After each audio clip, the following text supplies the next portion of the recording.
मोहम्मद गोरी, और गोरी के बाद तो ये गुलाम आए, गुलामों के बाद खिलजी आया, खिलजी के बाद फिर ये तैमूर लंग के बाद मुगल आए, और मुगलों का एक लंबा इतिहास था। अंतिम उनका जो राजा था औरंगजेब, औरंगजेब के बाप का नाम शाहजहां। खास करके ताजमहल से आप लोग पहचानते होंगे, ताजमहल शाहजहां ने नहीं बनवाया है दोस्तों। मैं आज तक नहीं गया हूं और भविष्य में जाने की मेरी कोई योजना नहीं है। मैं ऐसे किसी भी ऐतिहासिक स्थल को देख नहीं सकता हूं, वास्तव में मेरा खून उबलने लगता है। आज आप जाकर के देखिए, उनकी एक एक दीवारें, शंख मिलेगा, चक्र मिलेगा, कमल का फूल मिलेगा। मैं कह रहा हूं कौन से मक्का मदीने की स्मृतियां हैं? गलत बात है, चूंकि मेरा विषय ये नहीं है, लेकिन हमारी अवदशा, हमारी बर्बादी, हमारे पतन के कारणों में चूंकि यही सब कुछ है, तो मैं थोड़ा सा संकेत जरूर करूंगा। अधिकता कहीं हो जाए तो आप लोग मुझे माफ करेंगे। शाहजहां ने नहीं बनवाया था, वो हमारे ही बाप दादाओं का, हमारे ही राजाओं का था। शाहजहां बड़ा ही सहिष्णु था, उसका बेटा दारा शिकोह बहुत ही बढ़िया था और पूर्ण हिंदुत्व विचारों से सहमत था। वो कृष्ण भक्ति में भी लीन था। शाहजहां की इच्छा थी कि मैं इसको गद्दी दूं।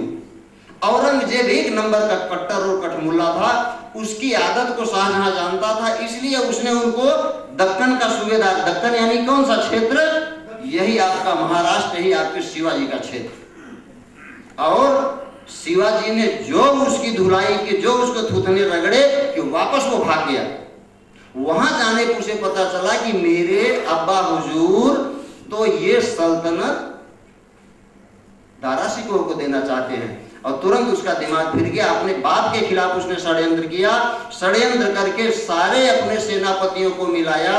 ये बात जब शाहजहां को पता चली तो उसके पांव के नीचे धरती खिसक गई, और जब उसने देखा कि वास्तव में मैं तो कमजोर हो चुका हूं, तो उस समय, अब पूरे विस्थापन की मैं बात नहीं करूंगा, पृथ्वीराज से हमीर देव तक यहाँ इन्होंने बता दिया था, उनके ही वंशज शत्रुसाल शाह हाड़ा वंश के चौहान थे।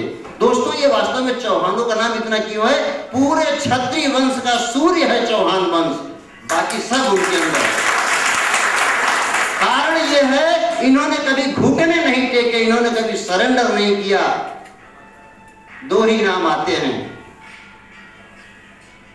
पृथ्वीराज चौहान, महाराणा प्रताप। ठीक है, महाराणा सांगा वगैरह भी थे, दो ही लोग। ये सूर्य है। तो शत्रुसाल शाह ये चौहान वंश के थे। अब जो राजा अगर चौहान वंश का होगा तो सीधी सी बात है, उनकी अधिकता ज्यादा होगी। लेकिन मैं आपको शुरू से ही थोड़ा बता दूं, पृथ्वीराज भले चौहान थे, उनके नाना कौन थे? अनंगपाल तोमर। उनके मौसा कौन थे? राठौर। वो राठौर वंश के थे। मैं खाली वंश की बात कर रहा हूं। इनकी बहन पृथा कहां पाई गई थी? जयपुर में, रावल वंश में। दोस्तों सबसे बड़ी ट्रेजेडी, सबसे बड़ा कुठाराघात यह है, जब आप बस में लगाते हैं चौहान परिवार, दुल्हा की बस पर भी चौहान परिवार और दुल्हन के दुआरे चौहान परिवार, तो देखने वाले कहते हैं वाह वाह वाह ठाकुर लोग, चौहाने चला है चौहान को बियाने। क्या आप लोगों को शर्मिंदगी नहीं महसूस होती? क्या आप लोग कभी अपने गिरेबान में झांकने का प्रयास करते हैं? नहीं करना चाहिए क्या? है कोई इनमें से जो किसी को जवाब दे सके? एक चौहान दूसरे चौहान क्या कैसे लड़ा गया करने? ऐसा कभी नहीं होता दोस्तों, और वास्तव में ऐसा हुआ ही नहीं है। गलती से जरूर हुई होगी, लेकिन इन वंशों का रंग ढंग रूप रंग भी अलग है। पंडित जी ने बताया नहीं, और मैं भी नहीं बताऊंगा क्योंकि बहुत बड़ा हो जाएगा। मैंने भाइयों से कहा था मुझको 2 घंटा चाहिए, लेकिन चूंकि समय की मर्यादा ऐसी है कि बहुत ही जल्दी खींचना है।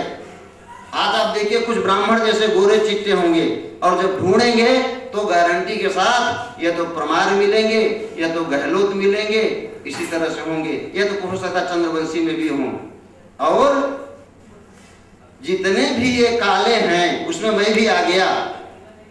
ये तोमर हो सकते हैं, मैं मजाक नहीं कर रहा हूं, सोलंकी हो सकते हैं, इनका भी रूप रंग ढंग उसमें भी अगर लंबे चौड़े हैं, छाती निकली है तो अलग हैं, लेकिन अगर थोड़े से हैं तो अलग हैं।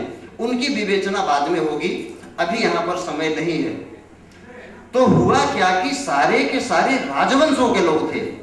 शाहजहां के अनुवेदन पर शत्रुपाल शाह बिल्कुल तैयार हुए, सामूगढ़ के मैदान में, आगरा से कुछ 7-8 किलोमीटर दूर है, वहां पर पहुंच गए। भयंकर लड़ाई हुई है। पहले ही दिन में औरंगजेब हार गया, पहले ही दिन में हार करके मैदान छोड़ के भाग गया।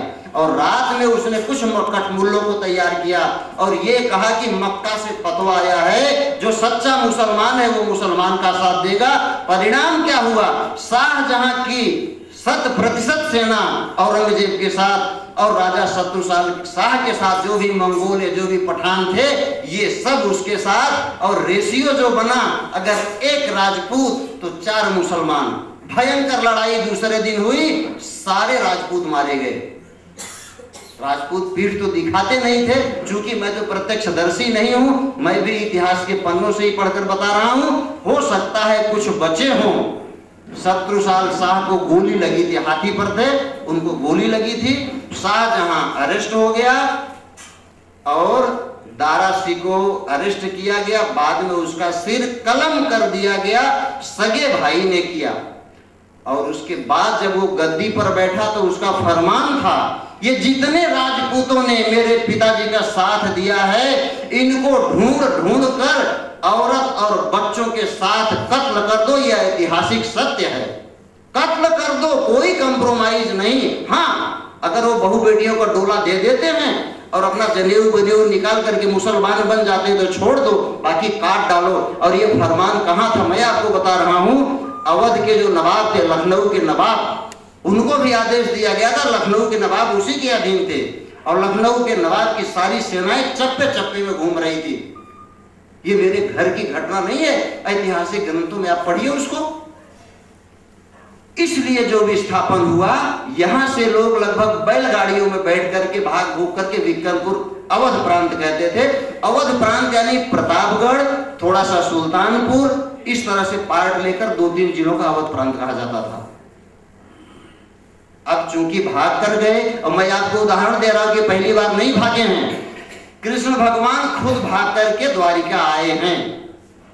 रामचंद्र जी खुद पेड़ के पीछे छिप करके वार किए हैं। और तो और विष्णु भगवान खुद एक नहीं पता नहीं कितनी बार कहीं मोहिनी रूप धारण किया है, कहीं वामन रूप धारण किया, नहीं किया है क्या? धर्म की रक्षा के लिए किया है। नथिंग इज रॉन्ग, कोई बात गलत नहीं है। और तो और अभी कुछ महीने पहले बाबा रामदेव ने क्या किया था? भागे थे दिल्ली से भागे नहीं थे।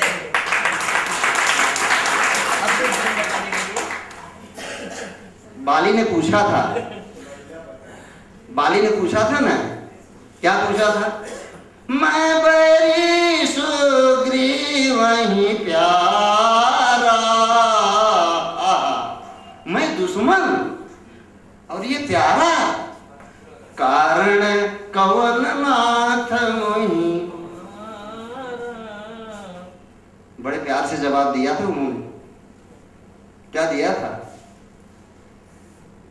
अनुज वधू भगिनी सुत नारी, रे सठ ये कन्या समझारी। इन्हीं को दृष्टि बिलो कहीं जे, ताही बधे कछु पाप न होई। ये मैं नहीं कह रहा हूं, मैंने नहीं लिखा है। हमको क्या पता सच है गलत, आप लोग ढूंढिएगा, इतिहास के पन्नों में है। और हमने क्या किया? हमारी मां बहू बहन बेटियों के साथ बलात्कारियों को जौहर क्यों करती थी? शौक से करती थी। गाते हैं, कूद पड़ी थी जहां हजारों पद्मिनियां अंगारों पर। क्या बदतमीजी है? कूद पड़ी थी जहां हजारों पद्मिनियां अंगारों पर। बदतमीजियों, उनको शौक था। ये भी सियांदर हो जाएगा, लेकिन मैं जरूर कहूंगा, दे दी हमें आजादी बिना खड्ग बिना ढाल। इतिहास कहता है कि 6.5 लाख लोग मरे थे। जलियांवाला बाग में जनरल डायर ने क्या किया था? पुष्पमाला पहनाई थी, उनको सर्टिफिकेट दिया था, स्ट्रेट फायर, डायरेक्ट गोलियां मारी गई थी और देती हमें आजादी बिना खड्ग बिना ढाल, याचना नहीं अब रण होगा, संग्राम महाभीषण होगा। जब सतयुग में महासंग्राम हुआ, त्रेता में महासंग्राम हुआ, द्वापर में महासंग्राम हुआ और कलयुग में 4 लड़ाइयां तो हम पड़ोसी से लड़ चुके हैं, नहीं लड़े हैं। 48 में ही कबीले घुस गए थे और वहां पे पीओ के बिना पाक ऑक्युपाइड कश्मीर, ये मैं नहीं कह रहा हूं, है कश्मीर का मुद्दा। 71 में तो क्या हुआ था, 91,000 मिलिट्री उनकी सरेंडर की थी, जाने दीजिए वो विषयांतर हो जाएगा। कारगिल में क्या हुआ था, कहां टाइगर हिल, कहां तोलो लेंगी, अगर आपको पता होगा, ऊंचाई पर, वहां से स्ट्रेट फायरिंग हो रही थी। हमारे नौजवान चलती हुई गोलियों के सामने छाती पर गोलियां खाते हुए टाइगर और तोलो लिंग को सर किया था। ये कारगिल की बात है। परिणाम क्या हुआ? जैसे ही ये वहां पर पहुंचे तो सीज फायर, युद्ध विराम, और 4 दिन तक उनको जाने दिया। मेरे भाइयों, हम लोग यही कर रहे हैं, जो हमारा सर्वनाश करना चाहते हैं, जो हमें पतन की गहरी खाई में ढकेलना चाहते हैं, जो हमारे पूर्वजों के आन बान शान को धूल धूसरित करना चाहते हैं, हम उनका महिमा मंडन करते हैं, अभिवादन करते हैं, सम्मान सभाएं होती हैं और वो मंच से बोलता है कि हम तुमको शेड्यूल कास्ट में डाल देंगे, शर्म आनी चाहिए। कहा क्या जाता है? मैंने पूछा मेरे दोस्तों से, एक भी दोस्त मेरे से बाकी नहीं है, चाहे दाराजी हो, बड़ा बढ़िया अनुभव है उनको मेरा, बाकी के जो हैं सबका बढ़िया। मैंने पूछा, समरनाथ जी को पूछा और भी लोगों को पूछा कि भाई आप लोग ये गिरावट को क्यों महसूस करते हो? मुझे कहा गया कि इनकी गरीबी, इनकी बदहाली, इनका कपड़ा पहनने का तौर तरीका, इसमें क्या आपको ठकुराई दिखती है, राजपूती दिखती है? मैंने इनको कहा, महाराणा प्रताप जैसा गरीब आपने कहीं सुना है क्या? आपने किसी को सुना है कि कोई राजा घास की रोटी खाए? अगर किसी राजा को घास की रोटी खाने की नौबत आ जाए, उससे बड़ा गरीब कोई हो सकता है क्या? क्या उन्होंने अपना धर्म बदला था? अपनी जाति बदली थी? अकबर के साथ संधि किया था? अरे संसार का सबसे बड़ा गरीब महाराणा प्रताप उस दिन भी मुझ पर ताव देकर के बैठा हुआ था अपनी आन बान शान के लिए। मैं प्रश्न करता हूं मेरे भाइयों, जब तक हमारे लोग गांवों में रोजी रोटी के लिए संघर्ष करते हैं, उनके यहां आने का उद्देश्य क्या होता है? अगर 2, 5, 10 हजार रुपए महीने की इनकम हो जाए, बहुत हो गया। इससे ज्यादा सोचकर कोई नहीं आया था कि मैं चल करके वहां 4 यूनिट लगाऊंगा, मैं वहां पर एंटरप्रेन्योर बनूंगा, मैं वहां कमर्शियल एसोसिएशन या फेडरल एसोसिएशन का मेंबर बनूंगा। नोबडी हैज इमेजिन, बिल्कुल गलत बात है। मेरे भाई, जब तक आप गरीब थे, जब तक आप बदहाल थे, तब तक ठकुराई खून में उबलती थी। अगर कोई गलत बात बोल देता था, लाठियां चल जाती थी, खोपड़ियां फूट जाती थी। और आज महानगरों में आ करके करोड़पति बन गए, अरबपति बन गए, बड़ी बड़ी अट्टकालिकाएं, चमचमाती कारें, 50-50 लाख की शादियां।